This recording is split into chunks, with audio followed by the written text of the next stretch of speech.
در شهر شرقی خارکیو اوکراین بر ضد تجاوز روسیه به خاک این کشور گردهمایی برپا شد.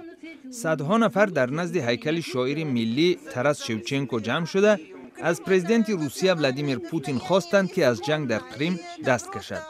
همین گونه در خارکیو طرفداران همایش اوکراین با اتحاد گمرکی زیر رهبری روسیه نیز جمع شده بر ضد حکومتداران نو این کشور که بعد اعتراضهای یورومیدان سر قدرت آمده اند صدا بلند کردند.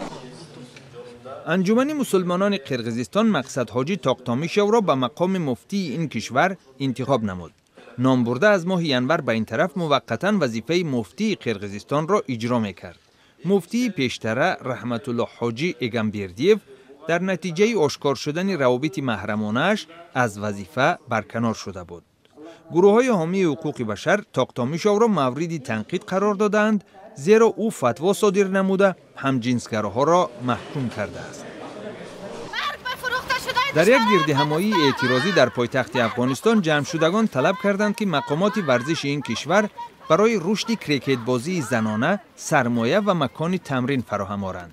به قول آنها دسته زنانه کریکت باید به مانند دسته مردانه این نوع ورزش از امکانات موجوده استفاده برد تا بر رقابت با دسته‌های خارجی در مسابقه‌های بین المللی قادر باشد. منصبداران افغان وعده دادند که بهار سال روان دسته زنانه کریکت را تشکیل کنند. روز سه‌شنبه در سراسر پاکستان دادرس‌ها کارشکنی کردند. یک روز پیش از آن در یکی از دادگاه‌های این کشور در اسلام آباد سلاح به دستان 11 نفر و از جمله یک دادرس را به قتل رسانده بودند. طالبان پاکستان میگویند که آنها در این حمله نقشه ندارند.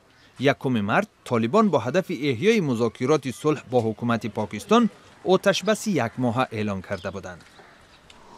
در شهر پراگ پایتخت جمهوری چخ یک حقوقشناس داغستانی به جایزه جشنواره بین المللی فیلم‌های بخشیده به حمایت از حقوق بشر با نام عالم واحد سزاوار دانسته شد. تشکیل کنندگان جشنواره میگویند سپیت مگامدوی 35 ساله حیات خود را در خطر گذاشته درباره پایمالشوی حقوق بشر در این گوشه ناآرام قفقاز شمالی تحقیقات پیش برده.